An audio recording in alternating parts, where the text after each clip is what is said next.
live, baby. We are live. Welcome back, Super Fantasy Bros podcast. As always, Hello. back with the Week 4 recap on Wednesday. This week we've got an action-packed podcast. We're going to be breaking down injuries, doing some calm or chaos, and adding a new segment to our Wednesday podcast. So make sure you stay tuned for that one. Spoils. No See, spoils. guys made sure not to spoil it. I almost spoiled it. Well, Just you now. stink.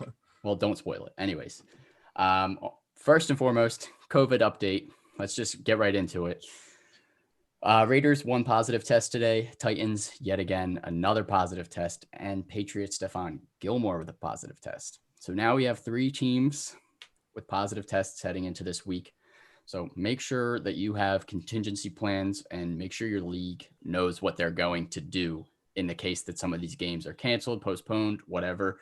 Just be ready for anything. Be willing to work with your commissioner. Obviously, it's a tough time to be a commissioner of a fantasy football league with games being canceled and whatnot. Website. Sean, you've handled it tremendously. Plug the website. Thanks. That's what I'm about to do. Sean, go. I did write an article on our website. The link is below. You can check out that article.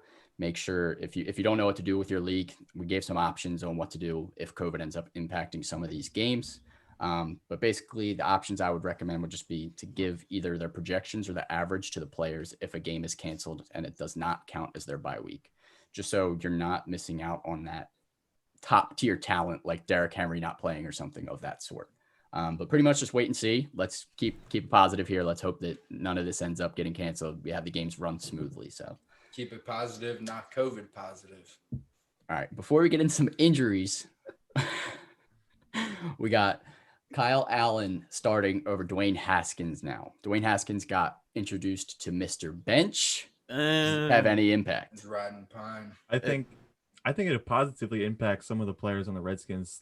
We saw Kyle in last year. He was dumping it off a lot to McCaffrey, which is obvious. Obviously, you're going to do that. But Haskins is quite garbage. And I wish it was Alex Smith starting. But, I mean, he's one snap away from being in the lineup. So we'll see.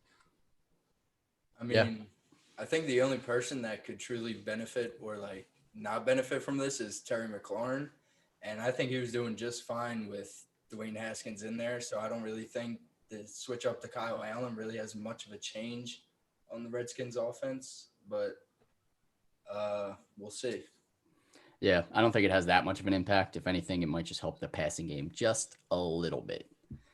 But let's move into some injury recap. A couple big injuries. First and foremost, Austin Eckler hurt his hamstring and hyperextended his knee. It looks like he's going to be out 4 to 6 weeks. Yet the Chargers still have him as doubtful for this week. To much fantasy owners' dismay, you could not move him into your IR slot yet. I know that he asked to be reevaluated, so maybe that's why he's doubtful at the moment, but I'm sure that he's going to be out. He's definitely going to miss at least this week, I would have to guess. But how does this impact Josh Kelly and Justin Jackson? Stock goes boop. Well, we saw a good amount of them because he wasn't in for much of the game.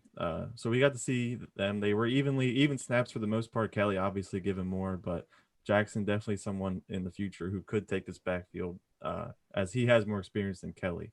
Yeah, I think right now they're kind of leaning towards Josh Kelly because he was Eckler's backup, but I think Justin Jackson definitely has a chance to take that over because in the past weeks, Josh Kelly hasn't really done much. So I think that job right now is up in the air. Yeah, I'm with you. I think Josh Kelly would still be the guy I would want to own, and he's not owned in 100% of leagues just yet. So if he's a free agent in your league, make sure to pick him up. But Justin Jackson also has some value for a stash. On to the next injury here. Nick Chubb sprained his MCL. He's out for 6 weeks, it looks like. He could come back a little bit earlier, but he is on IR at this point. So I'm guessing week 10 return is most likely. Their bye week's week 9. So try and get to that bye week, get through that bye week, and then hopefully have him back. So I wouldn't drop Nick Chubb, but definitely not. By all means, do not drop Nick Chubb. Yeah, I think he's worth holding for this point, especially for the fantasy playoffs. He was going crazy. But Kareem Hunt, where do you guys have him ranked now in terms of all running backs? Would you put him in the top 10? Oh, he's Easily top 10 top running 10. back. 100% top 10. Depending on the matchup, he will be top 5. week in and week out. So he's right in that like 5 to 10 area. So if you have Kareem Hunt, you're definitely comfortable. Sean, I see that big old smile on your face. Yes, sir. You know I got Kareem. Kareem the Dream, baby. That's my guy. So I'm happy that, well, not happy. I'm actually sad Nick Chubb got hurt. I have him in another league. But I'm happy that Kareem Hunt is going to get a lot of volume now. So much volume. All right, on to the next injury here. Chris Godwin is still banged up. He's out for Thursday Night Football, still dealing with a hamstring. Shady is also out. Fournette is doubtful. So how does that impact, first of all, the pass game with Mike Evans and Scotty Miller questionable, but also the run game? Like, is this Bucs team, is Brady going to have any weapons? Robin Gronkowski. Yeah.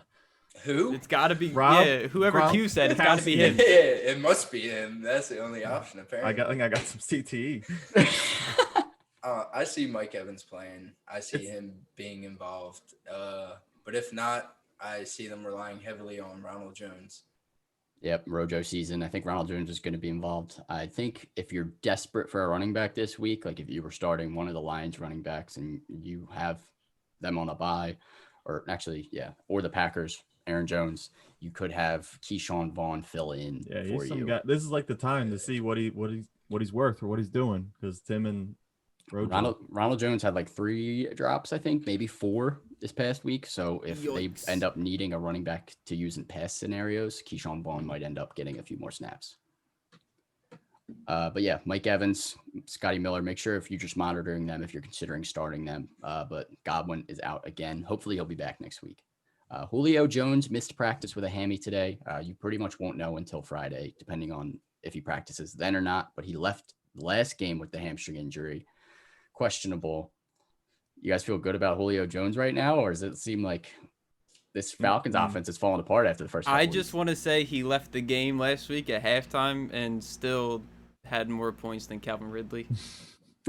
Well, I just wanted to throw that fact out there. I could have scored more points than Calvin Ridley last week. You I had the same amount of I them. could have at least gotten a catch. Yeah, he's tied with Infinity with the rest of the world for fantasy points last week. Yeah. Julio Jones, just make sure you're monitoring that injury, but Calvin Ridley we'll get into a little bit later here. Noah Fant, ankle, expected to miss some time. He's technically not ruled out yet this week, but it's a long shot. Philip Lindsay will also be back this week. So first and foremost, does this bring Jerry Jeudy and Tim Patrick stock up with Font out this week? That's for sure. Judy at least. Their stock more guaranteed. Their stock went up last week with Sutton out. So Ripen's in there. He didn't look too bad last week. I mean, They did have Drew Lock practiced in a limited fashion today. So if he's that's not back also a this good week, sign. you might have Drew Lock back next week too. I love Drew Block. Anyways, Philip Lindsay have any impact on Melvin Gordon since he's coming back? Slightly. He might take away like 5 touches this week, maybe. Yeah, I mean they were using Royce Freeman in that same kind of Philip Lindsay role. They were putting him on the field here and there. So Philip Lindsay might get a few more carries than Royce Freeman would have. But if they're smart, they'll rely on Melvin Gordon as a workhorse. Yep, especially in the passing game. OJ Howard tore his Achilles, done for the season. That helps Q's Gronk argument. I'm still not a fan of Gronk. I'm staying away. But Cam Newton obviously has COVID. We all had that scare last week. He'll probably be out for another 1 to 3 weeks. So that just impacts the Patriots as a whole. So just monitor that moving forward. Did you see the picture Cam posted on Twitter? Yeah, he mask used up.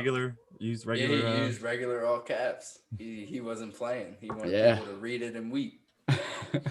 Fine. He said, wear your mask, keep your distance. Yep. He's a weirdo. NFL players need to start doing that. What? How does that make him a weirdo? Because he's not practicing what he's preaching. He got COVID. Well, now It's he not knows. his fault. He plays Yeah, football. now he's telling everyone else to do it. I don't know. Doesn't matter. Go ahead. All right. Lamar Jackson missed practice today due to like undisclosed reasons. It was super weird. They were just like, we don't know why he's not here. So I would just practice. I would just keep an eye on him. Practice. Yeah, I would just keep an eye on Lamar Jackson. Corey Davis got put on the reserve COVID list. So if you had him, you're not feeling too good. But if A.J. Brown's able to come back and the Titans are able to play this week, A.J. Brown looks like one of the really only pass catching options aside from Jonnu Smith there. So good for him. Yeah. And also Jimmy Garoppolo also practiced in a limited fashion, so he might be worth a look if you're desperate at quarterback. D-Jax and Alshon practiced today, so that might help Wentz if he Good to gets hear. those wide receivers back. And Le'Veon was back in practice. He's still on IR, so if you're thinking about starting him, make sure he gets activated before. But he did practice in full, so Le'Veon's looking like he's on track to play. That's all the injuries for right now, so let's move into calm or chaos. Uh-oh. Starting off, a guy that has been on this list probably for 3 straight weeks, Kenyon Drake. 13 carries for 35 yards and 0 catches. He's currently RB 36 on the season, and his counterpart, Chase Edmonds, is RB 37. Yikes. Is it time for chaos? If he's on this list for 3 weeks in a row, if it's not chaos by now, when is it going to be chaos? I mean, he's had the volume there, and he just hasn't done anything with it. Bro, you drafted him late first round, early second, and he got you 3 points this week. This is if it's not chaos, I don't know what it is. He was expected to have a breakout game too. I'm not sure where that was. I thought so. It was a big feeling with a lot of fantasy owners. Then he comes out and they're down most of the game, so you expect him to be used maybe in the passing game, which he wasn't at all. 3.8 yards per carry, garbage for a guy that's supposed to be. He was paid to be the RB1 on that team.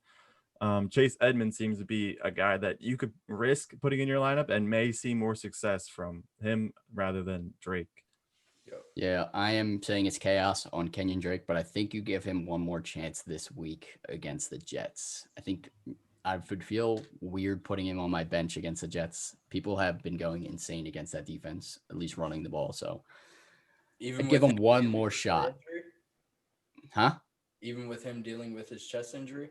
Yeah, if he's healthy, I would definitely feel nervous about benching him depending on your options. Right. Nobody wants to bench a first round pick. Yeah, exactly. You probably don't have better options, especially at running back, such a scarce position. On to the next one here. Josh Jacobs had 15 carries for 48 yards and 3 catches for 25 yards. Pretty down game again. He hasn't had that many fantasy points over the past 3 weeks since his big week 1. Is this calm or chaos on Josh Jacobs? Slight chaos. These had the lowest yards per carry last game. The easiest game coming up within his next 4 to 5 games is probably his bye week.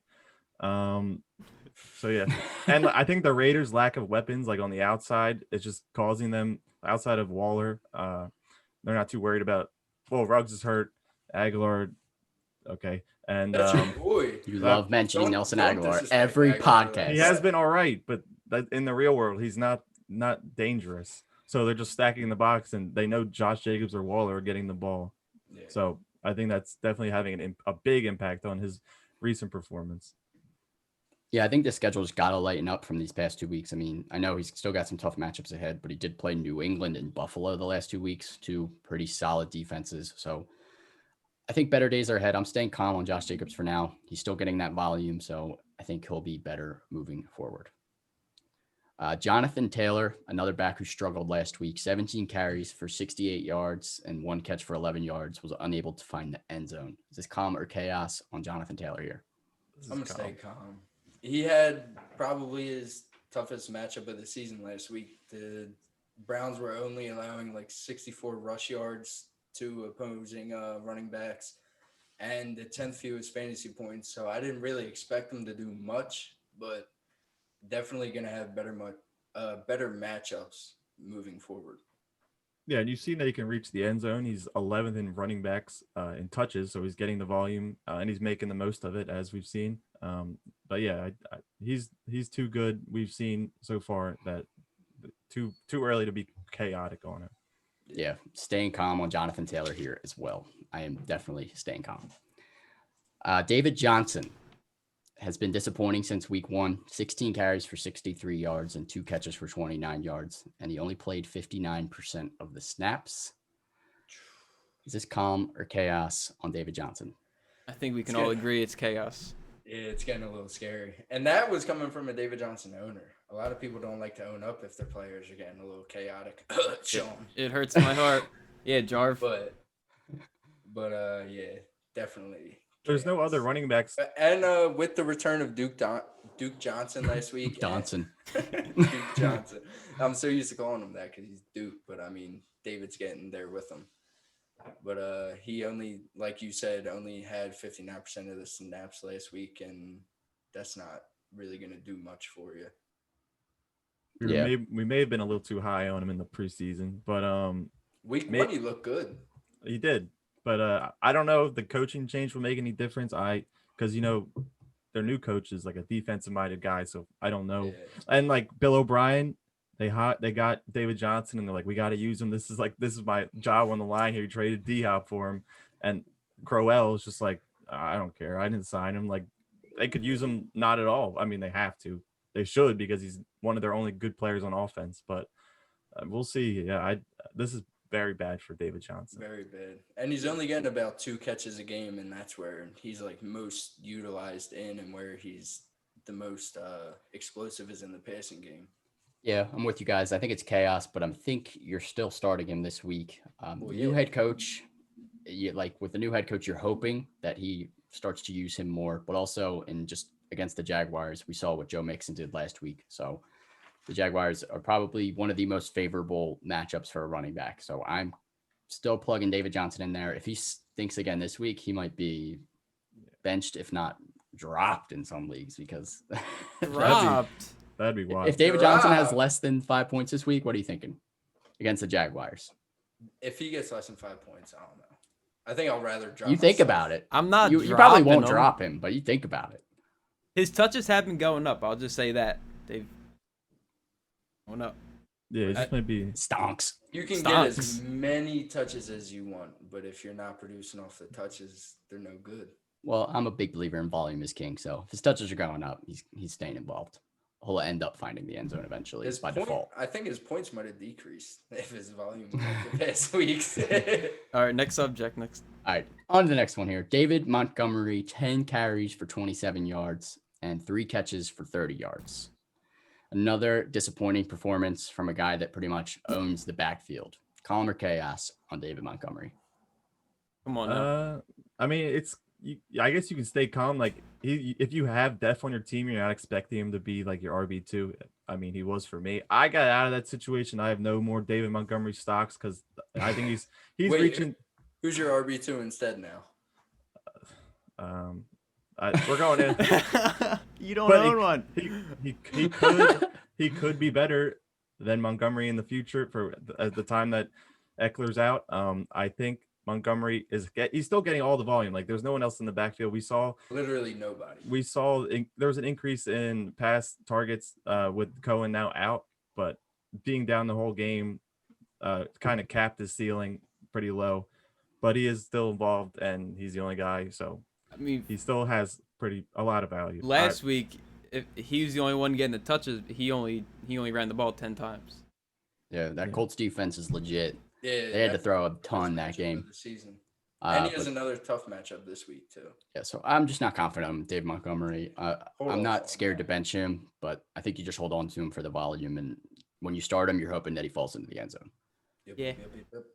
On to the next running back here. Daryl Henderson had 8 carries for 22 yards, 1 catch for 16 yards. Malcolm Brown got more involved this week.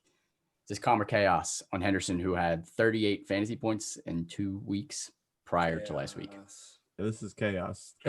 He only had 9 touches last week, and the 2 other running backs in that backfield are coming back. So that's just. Yeah, there wasn't like a reported injury. Like, why after a 2-touchdown game, you're now playing 9 snaps? I think this is just like the Ravens backfield, which I'm sure we'll get into. Like, it's too unpredictable to feel confident starting any of those guys. Yep. Yeah. That's a lot of backfields nowadays. Yeah, I'm saying it's chaos as well. I'm with you guys. I'm nervous about him moving forward. I think he's worth a bye week fill in here or there, but like. And he was on my smash list last week. I had him as my flex option last week. I started him over DJ Chark, which was a horrible decision. I still got the win though, so it doesn't matter.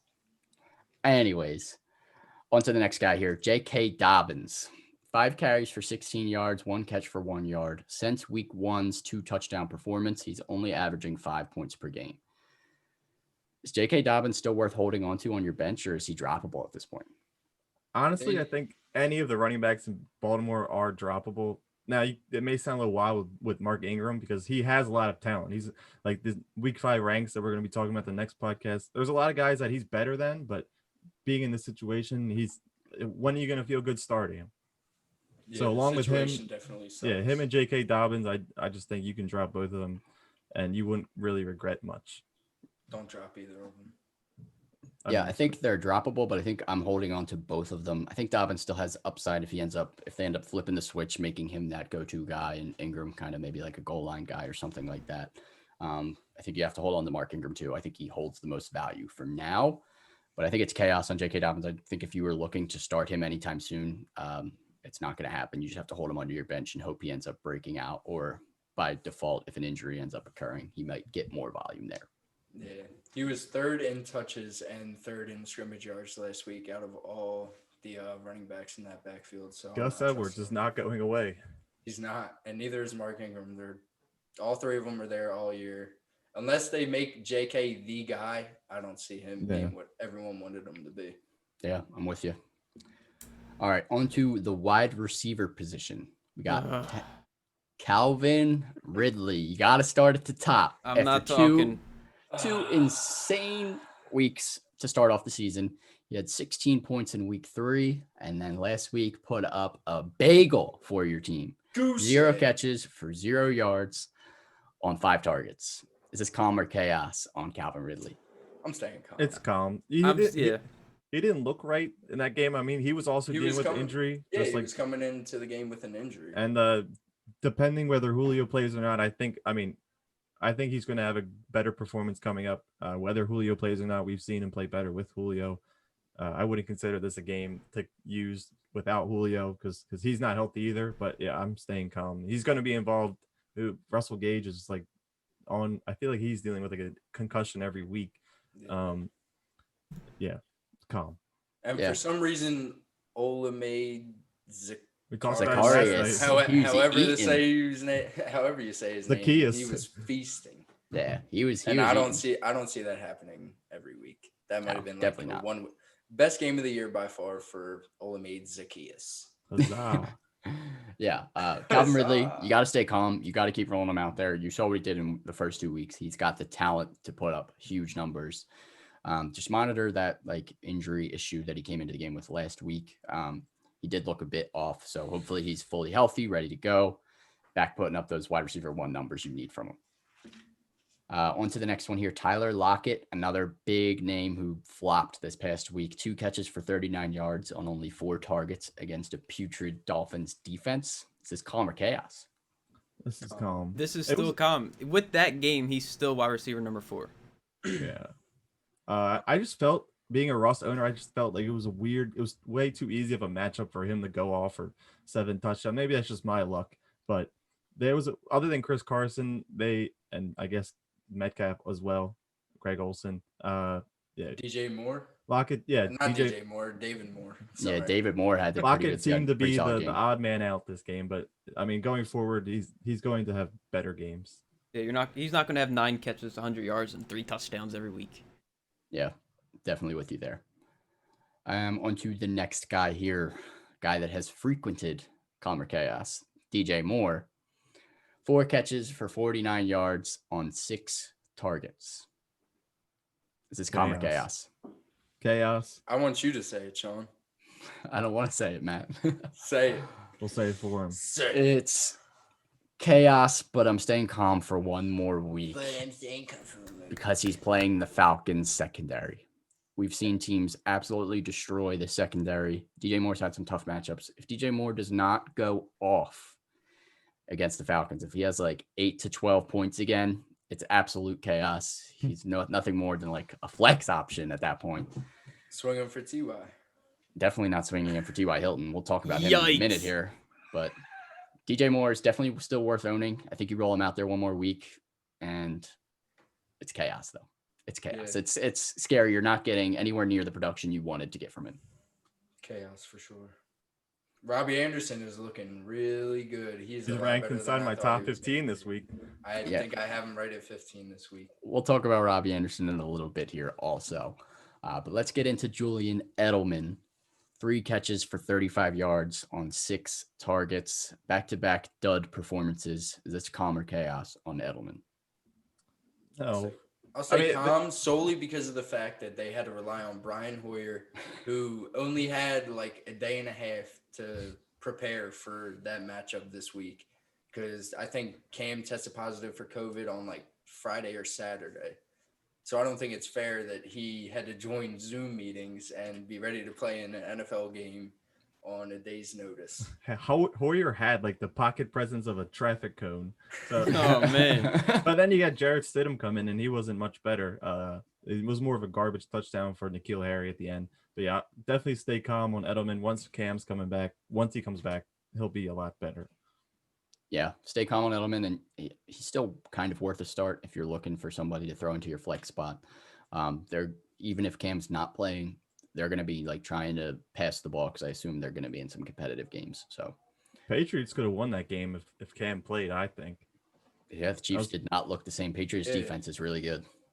They were within 3 until the end of the third quarter. Mm-hmm. Exactly. All right, on to the next one here. We got Michael Gallup. 2 catches for 29 yards on 5 targets. Don't look at me. He's only got 1 fantasy game this year with more than 8 fantasy points. Is this calm or chaos? Chaos. Chaos for how much we hyped them up. Like the ADPs Chaos. comparing them. That was my most valuable pick in this year's draft that I predicted going into this year, and I threw that right out the window. That was a garbage take on my part. Dalton Schultz and CD are taking up. I slept on said CD like, Schultz. I've been saying Schultz. Yeah, Mark Schultz is he's been showing out these past couple of weeks. So yeah, Michael Gallup, I'm a little chaotic on him right now. CeeDee Lamb. He's nice. He's nice. He's nice. We'll talk about CD, don't you worry, but I definitely agree with you. This is absolute chaos on Michael Gallup. I'm not confident starting him. He's definitely worth holding on to your bench. That offense is so high powered. He will have weeks where will go off, but he seems like more of a boomer bust flex option at this point. Right. All right, let's get into the next 2 guys here that we talk about pretty much every week this season. AJ Green, 1 catch for 3 yards on 5 targets. He was Can we all like a clean sweep chaos? He was the least targeted wide receiver over T. Higgins, who I needed to see more from, but clearly Burrow likes him more than AJ. This is chaos. Chaos. Drop I actually him. just traded for him. You traded for him. You did. I traded Mecole Hardman. I don't know if I trusted Mecole Hardman moving forward. I think AJ Green may still end up some point down the road finding his way. He's Pretty a much virus. Traded for a name. He curses your team. I'm telling you. We'll see how that ends up working out. But if you have to, I wouldn't be against dropping him. But I think he's worth holding for at least a little bit longer to see if he starts figuring it out. Just a little bit longer. Maybe Just a little bit longer. Week. I mean, with the amount Burrow throws, you would think that he would do a lot more, but yeah, that's why he's worth holding on to because of all the attempts that Burrow is throwing in general. Yeah, the Like Bengals are you going to be said down a on lot. last week's podcast, the young guys are stepping up, and it seems like AJ Green has kind of lost a step. So The Eagles could still, I don't know. I'll take him. no. Sorry. No, Travis no. Fulgham. Don't ever say that again. Travis Fulgham's nice. All right, we're on to the next guy here. T.Y. Hilton, 3 catches for 29 yards on 5 targets. Again, another horrible performance from T.Y. Hilton. Calm or chaos? Drop him. Chaos.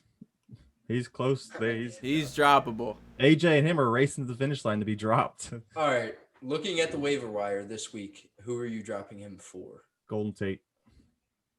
I think I would drop him for Golden Tate. If I needed to start somebody, I would do that. Especially this week against the Cowboys. Moving forward, I think Golden Tate still might be. Actually, I don't know. If T.Y. doesn't wake up by his bye week in week 7, he's definitely droppable. But if you need to now, I think you can cut him for waivers. He's got at Cleveland this week and Cincinnati at home in week 6. You hope he finds the end zone. You hope he catches a bomb.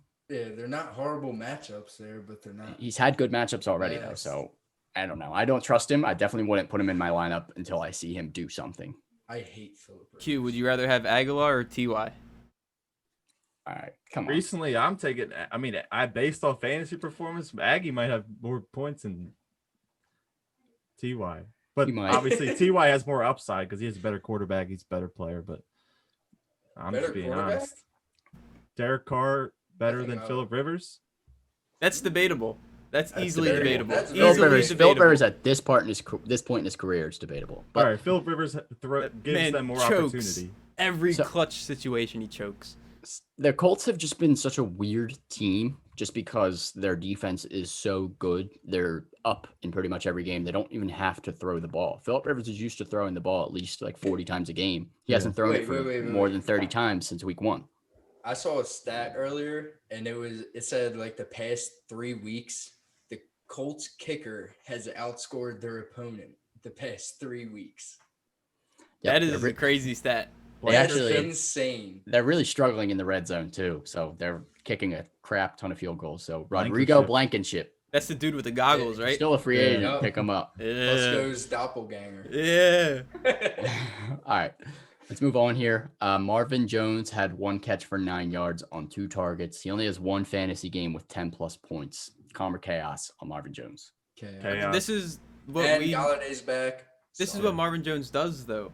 They'll have these games. They'll have a 44-point game, and then they'll have like 2-7-4. Like, Yep. it's But just- are you banking on starting him every week just to hope you hit the lottery Ooh, and get no, that no. 44-point game? I don't You want to start- hear that analogy again. Just No, I'm just saying this that is what, wasn't the analogy. That I'm was just like- saying this is what we're used to. It's like it's nothing new. Yeah, Right. Marvin Jones, boomer bust. If you But I need feel to like fill he's in a bye week, he's definitely worth a been shot. more solid in the past. yes. Yeah, I'd agree with that. All right, on to the next guy here. Brandon Cooks, 0 catches for 0 yards on 3 targets. Only 1 fantasy relevant game this year, and I think he only had 14 points. Other than that, it's been pretty bad. Is this calm or chaos? Chaos when Kenny Chaos Stills right to and the Randall waivers. Cobb are getting more targets than you. The not only looking too good. the only way I see anyone wanting them on their fantasy team is Will Fuller getting hurt. Yeah, I would agree And with that's that. probable. That's probably going to happen Well, soon. We But don't We don't wish wish it, that but on anyone. Let's hope not. Let's hope Will Fuller finishes the season strong. But Brandon Cooks, yes, he is droppable if you have him. It sucks because he was being drafted around that 30 to 40 wide receiver range where you're looking at him as a possible bench wide receiver that might be a flex with some upside. Just did not turn out that way. Sorry. See if he's still got any left in the tank, but not looking good. All right, moving on to a few tight ends. First and foremost, Zach Ertz, 4 catches for 9 yards and a 2-point conversion on 5 targets, only That's 6 a- fantasy points. that's an impressive stat. 4 catches for 9 yards. That's like That's pretty Jarvis impressive. Landry written all over it. Yeah, man. Oh, man. that does. That really does. I have mean, being Jarvis the Landry. only Eagles reliable pass catcher, I guess he has an excuse for being covered heavily, but he's currently outside the top 15 in tight ends, which is crazy to think. A guy that is always in top 5, top 4. But maybe with the return of Alshon and Djax and whoever else may come back or Rager. be signed, they could spread out the defense and allow more spaces open for Ertz. But for now, yeah, definitely chaos for a guy that you draft every year being the Like a Top top 3, three tight top end. 4. yeah. Yeah, you're definitely a little bit nervous, but you got to stay calm. I mean, he's their number 1 option. Like, you Just wait have till to keep Goddard rolling comes him out back, there. then- There's then really worry. not. Yeah, there's really not that many tight end options you could pick up and plug in. So if you have Ertz, you're probably still rolling him out there. He's still the best option you'll have, but definitely nervous. Just hope that he gets force fed and hope he finds the end zone. I'll talk more about Ertz later. All right, on to another tight end here. Tyler Higby, 3 catches for 21 yards. And aside from that 3 touchdown game, he only has 10 targets in the other 3 games. So he's Oh not my being God. a major focal point of this offense. Is this calm or chaos? I didn't know he Chaos. had 10 targets in the other 3 games. That's a little scary. So it's like 3 targets a game, roughly 3.3. I think he had 4, 2, and like 3 or something like that. I don't know exactly, but We I may don't have wanna hyped him up say too it. much. I'm staying calm with the hope that the Rams are in some more competitive games and they need to throw more. They played the Giants this past week, and it was just a very weird game. You expected the Rams to go off, and they did like nothing. So I think Higby will be better moving forward. But as for now, it seems like he's like a touchdown dependent tight end that you're starting. Yeah, and that's sad that for a guy that someone who was on this podcast before said he could finish number 1. Yes, I remember. Man, Dave. Rest in peace, Tape. That's probably why he's gone. That's what you should have wrote on the board behind you. Well, I mean, like, Q's too strong for me to write that. All right, you're right. Yeah, I would agree with that. Yeah, Tyler Higby, I think you're still sticking with him, but you're not feeling confident. On to the next one here. Mike Gesicki, 1 catch for 15 yards and only 2 catches for 30 yards in the last 2 weeks, and happened to find a touchdown in one of those games on that catch on 6 total targets. Is this calm or chaos? Oh, it's chaos. Q, Yeah, what's it's going on with your chaos. boy, Q? I don't chaos. think, has he had more than like 4 catches in a game this year so far? The last 2 games he struggled. Week 2, he went off, I believe. Yeah, he did. He had 27 fantasy points. How many catches? I think a lot. I think he had like 7 catches. I think he that had game. 8 for like 127. Or I'm thinking, I don't know what I'm thinking. He had an insane stat line that game. But like he has the talent, so I'm going to ride it out. Hopefully, Ryan Fitzpatrick throws the ball to him. They don't have any other receiving options. Preston Williams is like not doing much. Devontae Adams from Mike Gesicki. They got Devontae Parker. Sorry, Devontae Parker. Anyways, he had 8 catches. Good. He had 8 catches for 130 yards and 1 touchdown in week 2, which was Ew. insane. Ew. But other than that, he's been struggling mightily. I think he's worth holding on to, but it's definitely chaos for being a consistent starter. You want to see him. I have some more definitely would consistency. not feel comfortable starting him. Yeah. Well, my only other option is Gronk, and I still Definitely start Gesicki. Yo, Q, we could talk about tight ends later. I don't need a tight end. All right, let's get into today's sponsor before we get into our new segment here. Today's sponsor is the Thrive Fantasy app for iOS and Android. We keep telling you guys that this is a must-download app. It's a daily fantasy sports app for player props, and if you download that app today, the Thrive Fantasy app, use our promo code SUPERFB, that is SUPERFB, and deposit $20 or more. You will get an instant $50 bonus. That's free money to play with. That's free money to try and win some money back to you. They have thousands of dollars in prizes every single weekend, and they do multiple sports. So definitely check out that app and check out the Thrive Fantasy app today. Solid. All right. New segment.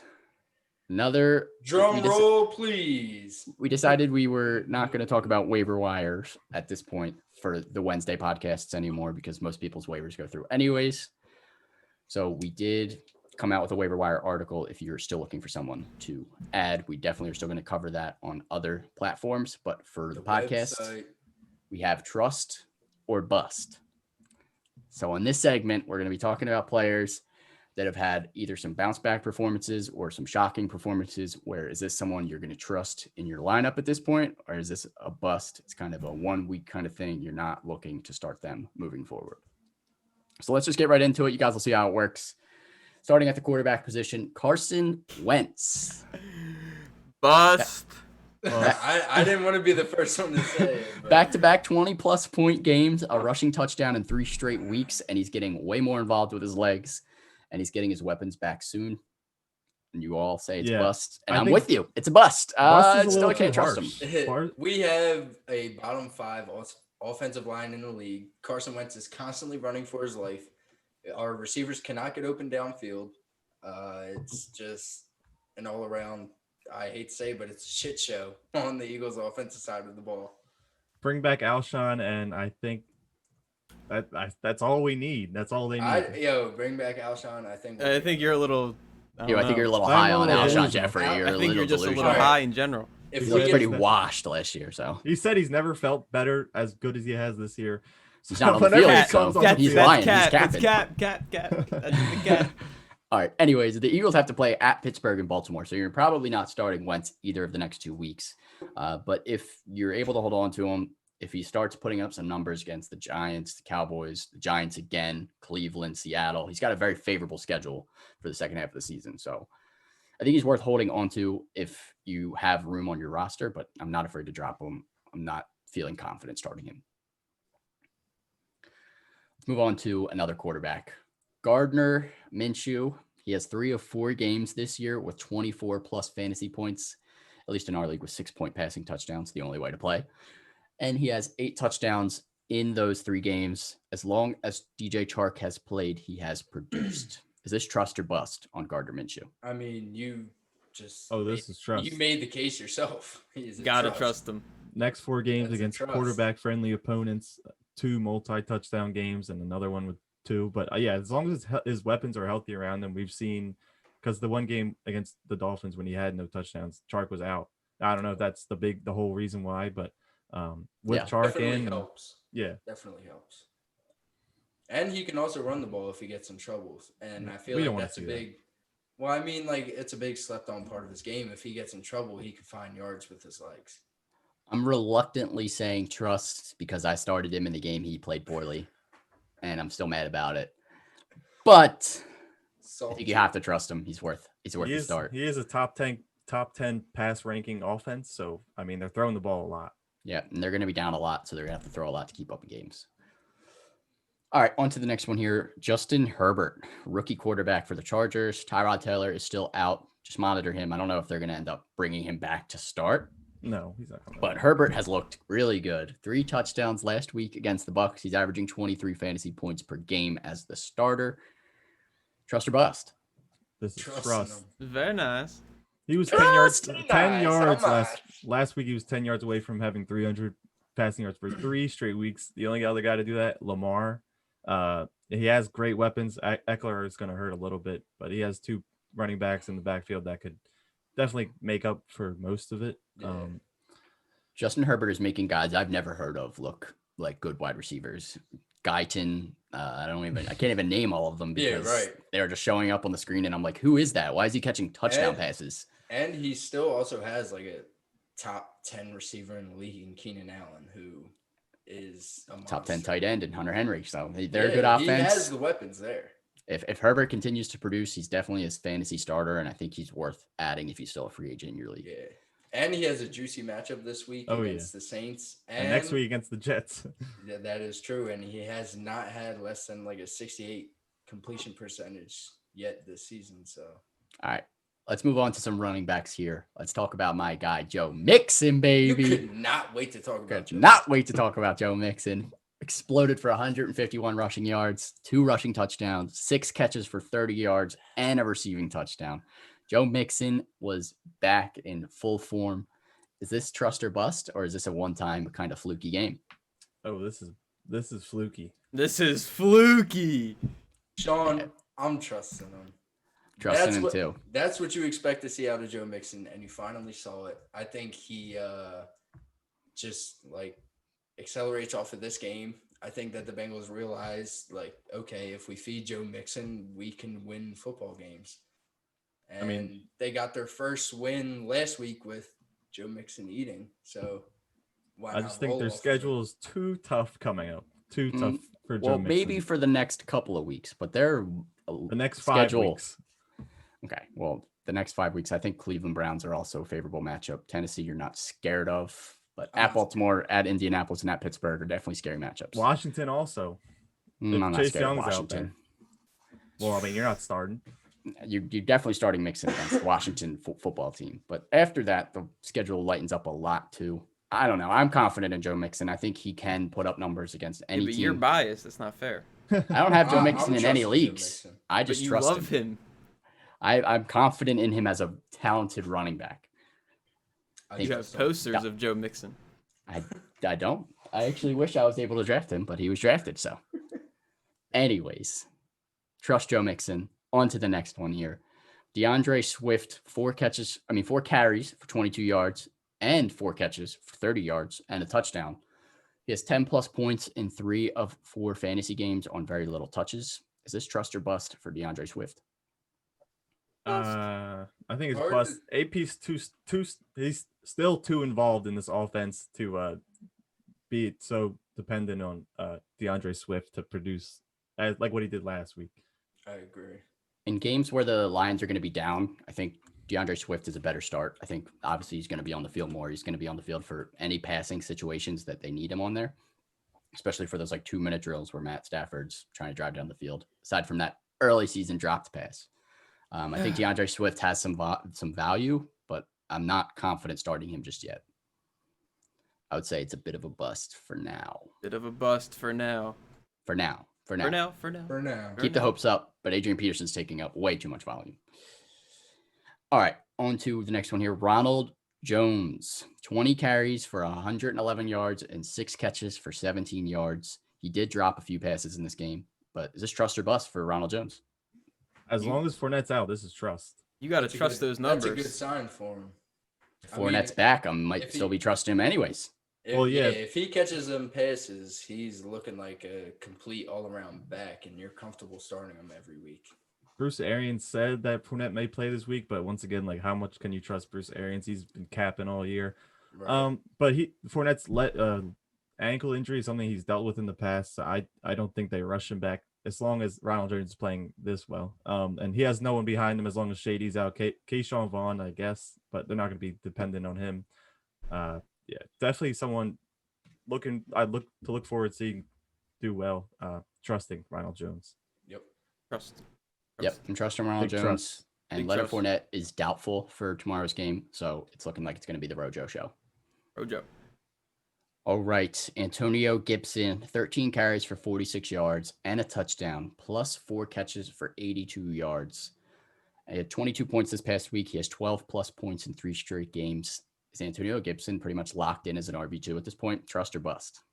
RB2 is pushing it a little bit, but I'm definitely trusting him. I mean, he had his best game of the season last week against the Ravens. Right. Against maybe his toughest matchup so far in the Ravens defense, and he showed out with it. I don't really see that offense doing any much more with anyone else except for him. And like I said earlier, Terry McLaurin, maybe Logan Thomas if you're lucky, but I think that offense is definitely going to revolve around Gibson and McLaurin for the rest of the season. Yep, I'm with you. I'm definitely trusting Antonio Gibson moving forward. I think he's got a lot of upside still on a poor team. I think he might actually get more dump offs now that Kyle Allen's at the helm also. So Antonio Gibson is definitely a solid running back at this point. Mark Ingram, 8 carries for 34 yards, 1 touchdown, 1 catch for 3 yards. Can you trust him again after getting into the end zone? Or no? Big bust. That's the only way you can trust him bust is if he gets into the end zone, and that's not in week by week like regular thing for him. At least not yet. Yeah. I mean, bust, touchdown dependent running back that you're starting if you're desperate. They're using every running back, and including the quarterback who's a running back, so you can't trust them. Nope. Not enough volume to go around in that offense. Let's move on to some wide receivers, and let's start with someone who's been on pretty much every podcast as well, who finally exploded, Odell Beckham Jr. 5 catches for 81 yards and 2 touchdowns, plus 2 carries for 73 yards and 1 touchdown, including that one crazy 50-yard run all the way to the end zone late in that game. Yeah. Trust or bust? OBJ. Trust. I remember last week I said it was, you guys made it sound crazy trading him for a wide receiver too. Maybe. But if you sold high on him now, I think actually I would hold on to him because I think this is something that's going to progress as we go on. I think we've seen the beginning of something for OBJ. Yeah. I'm still not there yet. I'm not fully trusting OBJ. Like, look, if you have him, you're starting him. Don't get me wrong. You're starting him in your lineup, but I'm still trying to sell high on him after a 40-point game. I don't know if that's going to be how it's going to be every single week. They're still a run-first football team. Baker has not thrown for more than 200 passing yards in only in one game this season. He's averaging 180 yards per game. There's not much volume to go around. OBJ is going to be involved, but I don't know if he's going to be consistently involved week in and week out. He played the worst defense in the league last week. So yeah. He just needs Jard to throw him the ball. You don't expect anybody to score 40 points a week, first and foremost. And get him, Matt. Get him, Matt. And that's also, fine. That's what I'm not saying expect that. Just recently got hurt. So I think they kind of rely less on the run game moving forward for at least the next couple weeks. And I could see, all right, sorry, Sean, Kareem is a good running back, but he is a lot more of a passing down back than he is. Dearness Johnson's able to carry 13 carries for 95 yards. Yeah, he can do that, but are you going to trust him? No, carrying the ball not. that much? Right.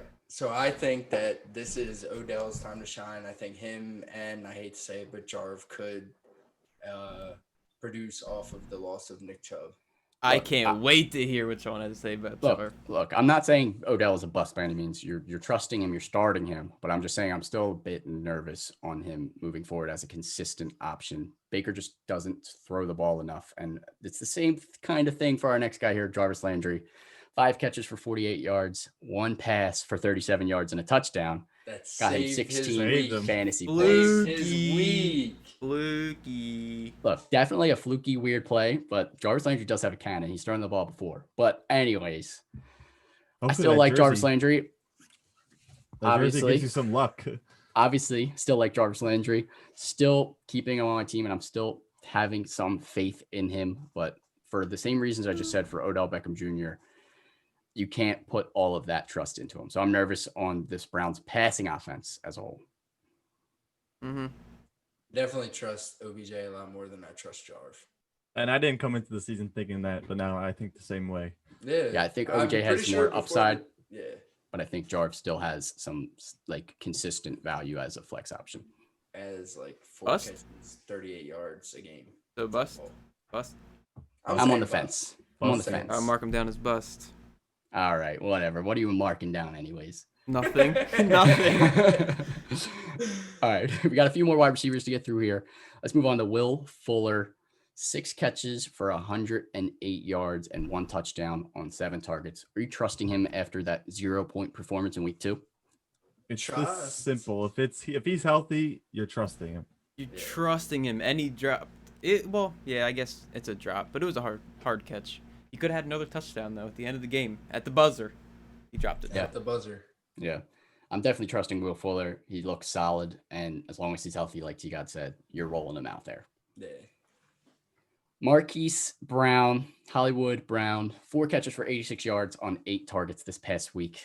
Trust or bust? He's been a bit inconsistent thus far. Yeah, I think it's a little busty. I tried to say last week, like, he isn't what everyone thought he was going to be.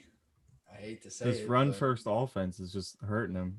He hasn't had any more than 5 catches in a game. I think he's broke 100 yards once, and I'm not sure if he's found the end zone yet. Yeah, you're looking for that touchdown. Yeah, you're waiting for that touchdown. You're waiting for that long bomb for a touchdown. It could happen this week against Cincinnati. But I think he's a little bit more boomer bust than you hoped for when you were drafting him as your wide receiver 2 flex area. Marquis Brown, I'm still trusting him as an option, but I'm not as confident as I was. For sure. And that offense is run first still, so that doesn't help his case. Yeah. Yeah, with you there. All right, DJ Chark, 8 catches for 95 yards and 2 touchdowns coming off an injury. He only had 11 and 12 in the first 2 weeks, so people were a bit nervous. But does this fully gain your trust back in DJ Chark? Trust. I honestly didn't know that he was playing in this game. I remember hearing something earlier in the week where Doug Marrone said he was like not healthy, unless I heard incorrect. But yeah, trusting him. He leads the team in targets. Laviska Shenault, I don't think we'll put much of a threat onto his performance, but definitely a nice counterpiece. Yeah, trusting DJ Chark as long as he stays healthy. That news you heard about DJ Chark being out was Matt trolling us in the group chat. No, saying that Doug Marrone was out, and I was like, "What do you mean he's out?" Like I was about to start. Like Doug Marrone said on like his podcast. Oh, well, that's weird, but yeah, DJ Chark definitely locked in. I'm trusting him moving forward. Yep. Yeah. I don't blame you, Sean. I need him anyways on my DJ Moore and Jarvis Landry team. All right. On to the next wide receiver, someone that no one expected to be as good as he is up to this point. Robbie Anderson had 8 catches for 99 yards on 11 targets. He has 99 plus receiving yards in 3 of 4 games. Is Robbie Anderson locked in as a must-start wide receiver, even if you drafted him as your wide receiver 5 or 6? Yes. Yep. Sorry, lock him DJ in Moore as a owners. wide receiver 2. He is feasting. I don't know what happened. I guess like he just Temple connection. Temple connection, man. Head coach was his former head coach in college. He's definitely getting everything that he used to get out of him at Temple. So I think Robbie Anderson I did not know he was legit. this good until I looked him up for this podcast. Like He's putting up numbers. Other than that, he's pretty clueless. Like he didn't know Sweet Sir. Caroline. He didn't know Sir the No, he just mascot. wasn't used to like celebrating wins. I guess. He's used to being on the Jets of Yeah, that he's awful like, "Whoa, franchise. So The like locker room's happy. now you see him on a What do decent we do? team with a decent quarterback. You can see what he can do. So you might end up being the wide receiver 1 on this team. We'll But see that how this team game really against Atlanta isn't even goes. that good. He's wide receiver number 9 in the league. Exactly. And he was 7 before this week. So Crazy. he's putting up crazy numbers. He's locked in. That's where you wish DJ Moore was right now. Yeah, he's All right. putting up the numbers you expected from DJ Moore. We'll see if that continues to be the way it goes moving forward. But as of right now, that's what it's looking like.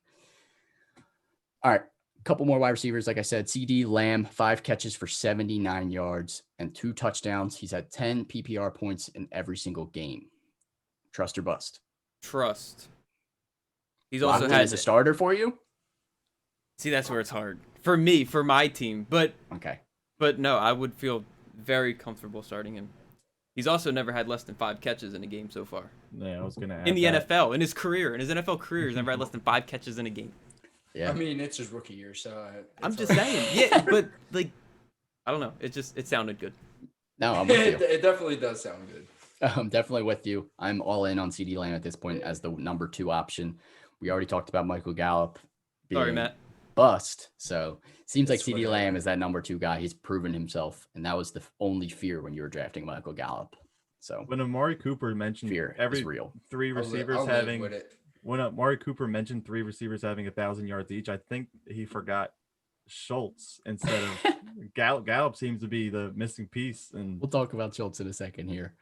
You Justin hear that, Schultz? We're gonna talk about you. Justin Jefferson, 4 catches for 103 yards on 5 targets. 2 games for the last 2 weeks that have been pretty solid. Is this trust or bust on Justin Jefferson? I'm trusting him. I'm trusting him. finally the wide receiver 2 on the Vikings, and he's shown out both games having at least 100 yards in receiving. He's got a juicy matchup this week. Oh, yeah. Yeah, I'm definitely confident with Justin Jefferson moving forward. He seems to be in that Stephon Diggs role that was gone. So he's worth an add, and he's definitely looking like a possible start moving forward. Trusting him. Yep. Big time. I wouldn't shy away from starting him in my flex depending on your options, especially this week. I think this week he has his potential to go off like he did 2 weeks ago. Yep. Wide receiver, last one here, Jerry Jeudy, 2 catches for 61 yards and a touchdown. Matt's breakout last week. Shout out to Matt. I got lucky with Yeah, the he Hail got Mary. lucky. Lucky with that touchdown. He was actually I'll on my admit it. pass I'll admit list. it. I was But I nervous mean- about him. He scored it. We take those. We Yeah. take QB those. play, the We QB take play is those all risky, day. but he has had at least 50 yards receiving in all games that he's played, so that's definitely a plus. And Sutton being out plus. Yeah. But once Drew Lock comes back, I think he could be like a lock in at flex at least. Yeah. Yeah, The I'm quarterback trusting him. play is the only thing that really scares me about Jerry Jeudy. Yep. I'm Judge trusting him moving Jeudy. forward. Yeah, I'm trusting him. All right, 2 tight ends. Talk about here. First, Evan Engram, 6 catches for 35 yards for 9 points on 10 targets. This Giants offense has been out of sorts, to say the least. Are you trusting Evan Engram, or is he a bust? He He's a guys bust. got a fat Bust. tummy. He's yet to Bust. find the end zone, and he's had only 100 yards like through the 4 games. And a team that doesn't have Saquon, doesn't have Shepard, you'd expect him to see a lot more, but he's done nothing. Once an offense starts losing all those weapons, it's not hard for them to stop the offense because they only have a couple key pieces to really focus on. And I think, unfortunately, that happened to Evan Engram. So he's just going to be locked down every game. Yeah, I mean, Danny Dimes has been running for his life with that poor offensive line, but I do still have some faith in Evan Engram just based on the volume that he's getting. Like, Yeah, he I'm does definitely lead the team in targets, so there's yeah, he's volume. definitely a there. bust at this point, but he's got 30 targets through 4 games. That's a So big bust. I expect him to eventually figure it out, and hopefully this week at Dallas is the breakout game you've been waiting for Evan Engram. I hope so. Or another bust. Hope so. If he busts this week, then I'm getting real nervous. All right. Last tight end, Dalton Schultz, 6+ targets in 3 games, touchdowns in the last 2 of the 3 games. Trust or bust? I've been saying. You're trusting. I've been telling Trust, y'all trust, about trust. Schultzy. Yeah, I'm pretty sure that was like on T God's watch list or whatever. For I the think like past back 2 to back weeks. weeks. Yeah, for the past 2 Yeah. weeks, T Gods has been talking about him. So he did warn us. And if you hadn't listened to the man, that's your own fault. And like coming into the year, we were talking Blake Jarwin would have a big impact because this high-powered offense, and he went down. So now Dalton Schultz is picking up right where he left off. And I mean, he's bound to get points in receptions. He's in this offense that's throwing the ball this much. Right. But I also do think there are weeks where he will kind of fall into the Michael Gallup role and will have the 4 or 5 points and everyone else will explode. But I think the only solid option in that offense and you're comfortable starting every week is Zeke and Coop. And CeeDee Lamb is probably that next best I think option. CeeDee, Next best, but I feel like also with Dalton Schultz, him and Gallup, that will fluctuate throughout weeks to come. It'll definitely fluctuate a little bit. Like also they've had some insane offensive games over the past few weeks, to say the least. I mean, They're throwing for like 500 yards a game. Their schedule has been pretty easy. I mean, the Rams the first week wasn't the easiest matchup, but Atlanta, Seattle, and Cleveland in the last 3 games, and they get the Giants next week. You're not really scared of their schedule, but you wouldn't say easy because they're still 1-3, but something's going on. Yeah, they only had 14 points in the fourth quarter or whatever it was, and then they ended up going crazy. So like they just put up points and they put them up fast. Cowboys offense is putting up numbers. Their defense stinks, so they're gonna have to throw to keep up in pretty much every game. Go Dak. They need to lose. Oh, go Birds. Go Dak. Anyways, let's move on to our last segment here. Trade targets, buy low, sell high. I'll start us off on the buy low here. A.J. Brown versus Buffalo this week. I like A.J. Brown in general moving forward. A.J. Brown is definitely a buy low option.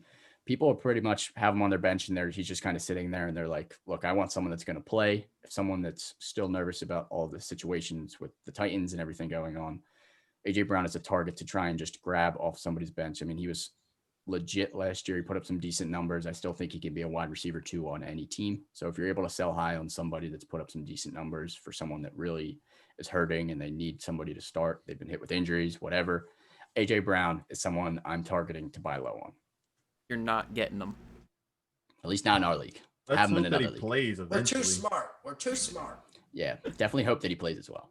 We need more dummies. Just kidding. I hate dummies. Whoa. All right, Q. Who was your buy low this week? All right, so a guy that we talked about earlier, who's in, I wouldn't say a struggling offense, but an offense that defenses know that he's going to get the ball, Josh Jacobs. He's still ranked running back 9. I think that's mainly based off of his week 1 performance when he had like 3 touchdowns. After that, he's dropped off dramatically, which is kind of, I mean, you don't expect 33 every week, but he went from 12 and then 2 straight weeks of 9.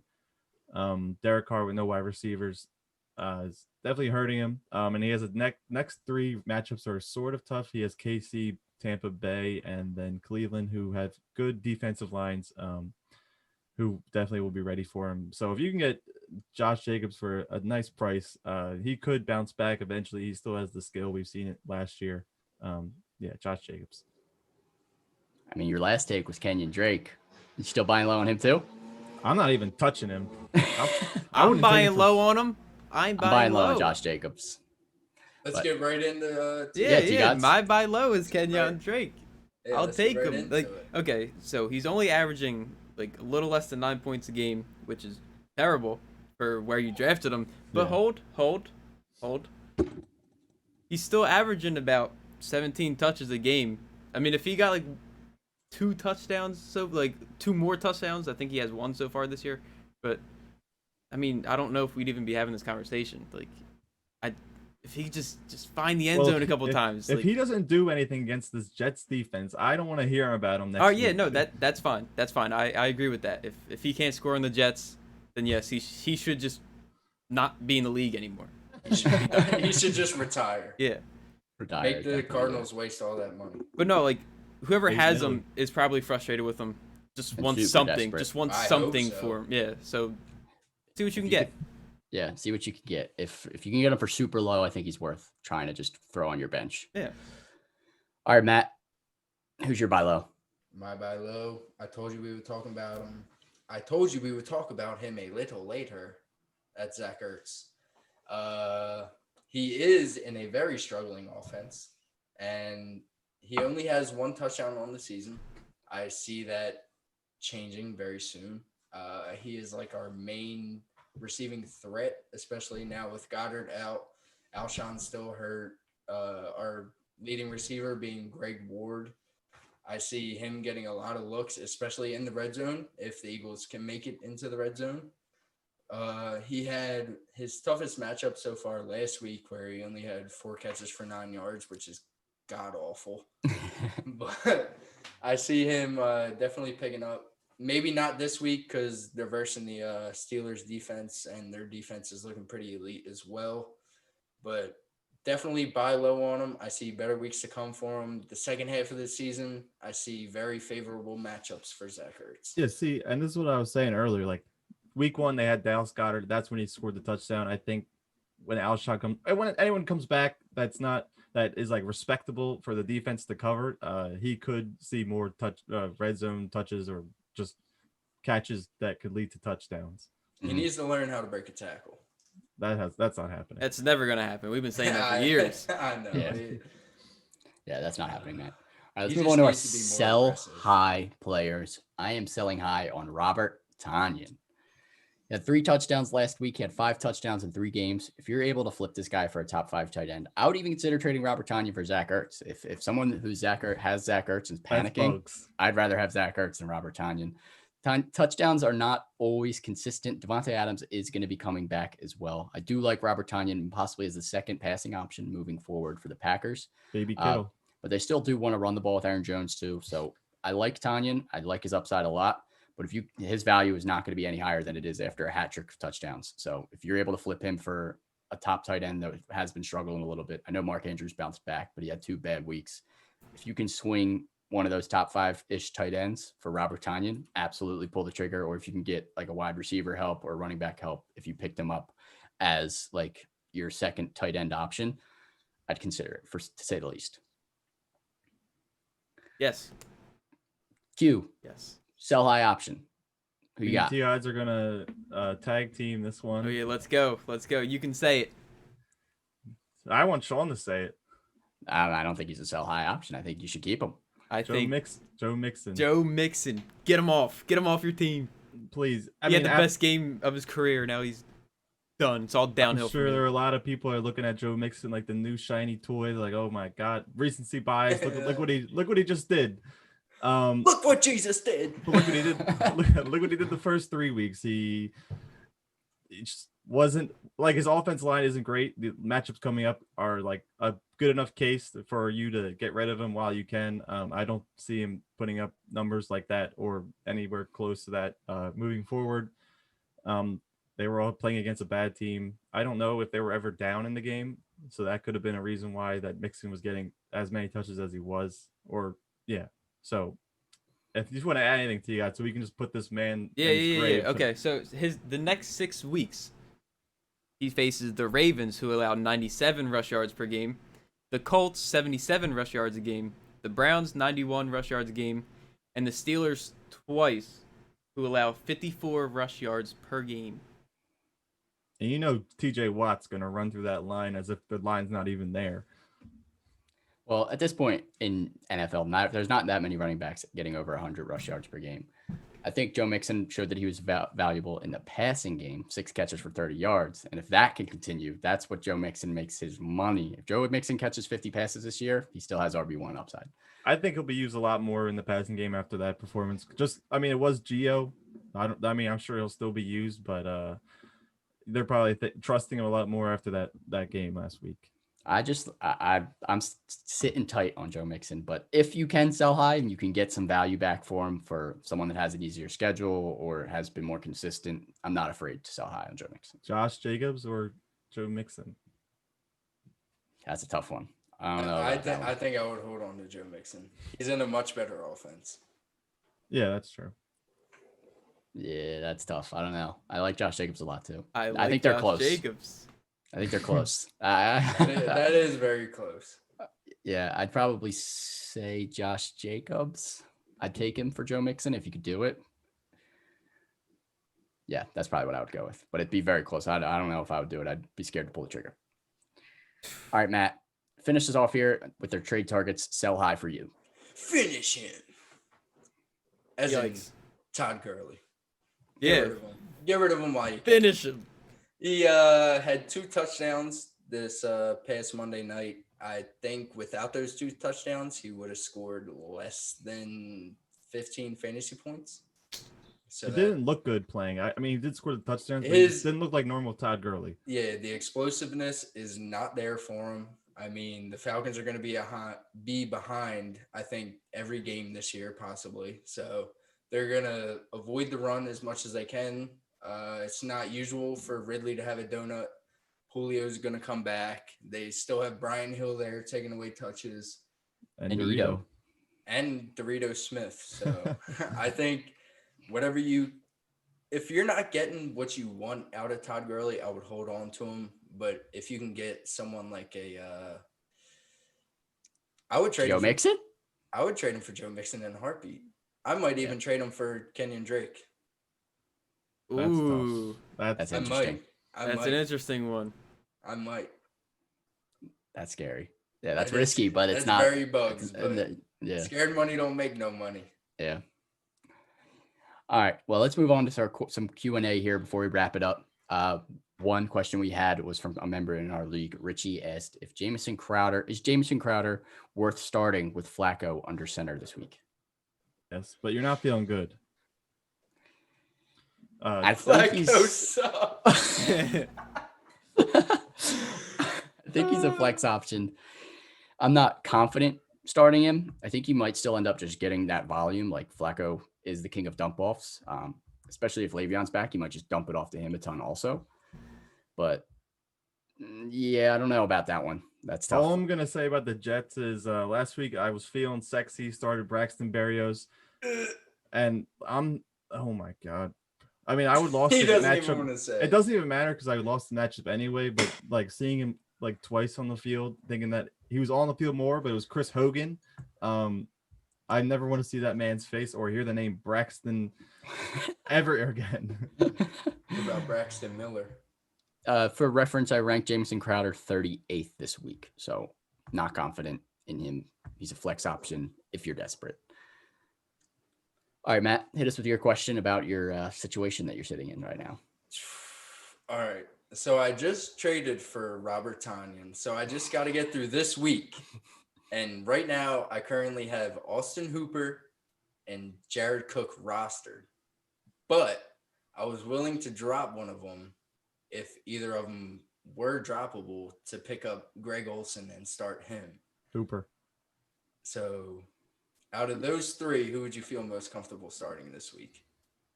I would feel most comfortable with Greg Olsen. I ranked him higher than the other 2. He's been pretty solid. He's getting volume on that team. He's projected the most, I think, as well. So I'd feel pretty confident in him. Austin Hooper scares me against the Colts, who have been So scary. legit. I don't want to start Hooper. I like Jared Cook if he plays, but I think I have him and Greg Olsen like right next to each other. If I didn't already have 2 Seahawks, I probably would have scooped Greg Olsen, but I'm not trying to have half the team on my team. Yeah. There's no way I start Hooper. I'm Yeah, just I not can't doing believe it. you started him last week and he put up He numbers got for you. 14, baby. Come on. Fluky. Yeah, I'm a that's guru. true. I know what I'm doing. He was Drop versing Austin the Hooper. Cowboys. All right, I'm dropping him right now for Greg Olsen. Yeah, drop him. All right, go ahead and do it. All right. I will do it live. We do have some questions in the chat. Well, hold on. Gator has a great question. He said James White question James White? mark. Yeah, James White. Solid question. Q, you want to take that question? Q, that's all you. He's a running back for James the White. Patriots. Is he an actor? Oh, he's on the Patriots. Just James White. Yes just or no? start him. No. James Okay. Black. Okay. Alright. Gator had another one. He actually had a decent question. Yeah, he Rather did. start I'm looking for it. Darius Slayton versus Dallas or Hunter Renfrow versus the Chiefs. Slayton. I would definitely go Slayton. But Slayton I- struggled a lot the past 3 weeks. But Yeah, how about that, if man? there's a game to blow up on, it's against this Cowboys defense. I mean, OBJ just put up 40 on him, so Slayton catches a bomb. I will not be shocked by any means. Yeah. Hopefully, Golden Tate throws it to him though. Right. That'd be All right, the let's only get hope. into the joke of the week here. Let's wrap it up. Q, I know Matt has some competition for you in this episode. He promised it last week, Competition. so I'm ready to hear Matt's joke also. Yeah. But Q, I want to hear yours first. Hit us All with the right. consistency that we've expected. All right. So a bear walks into a bar. The bartender asks him, "What can I get for you?" He's like, "Can I get a rum and a Coke?" And he's like, "Well, why the long pause?" The bear shrugs his shoulders and says, "I don't know. I was born with them." Terrible. Terrible. Boo. Boo. Boo. Why the long pause? Oh my God. I hope I don't get tomatoes thrown at me like Q did just now. Q, I like that one. I'm with you. Is that why the long pause? All right, Matt. Let's see if you can beat it. All right. What did the two nuts say to each other while playing tag? What? The one said, "I will catch you." The other said, "No, you will not." I think Q's is better. I like the What? long pause. Wow. Let's go. I think okay, so I know what Matt's talking about, and if you see the picture, I think that would win, but no picture was shown. I'm going Q. Oh my God. All right. I'll bring Keep it tallied. I'll keep a visual. All right. All right, that's a wrap. We will definitely be live tomorrow at 7 p.m. Thursday Night Football. We'll be previewing all of the Week 5 matchups. We got a good game tomorrow, so tune in. We got a good Thursday Night Football game. We got a good Week 5 of a bunch of different matchups here. So definitely tune into that. Make sure you're following us on all social medias.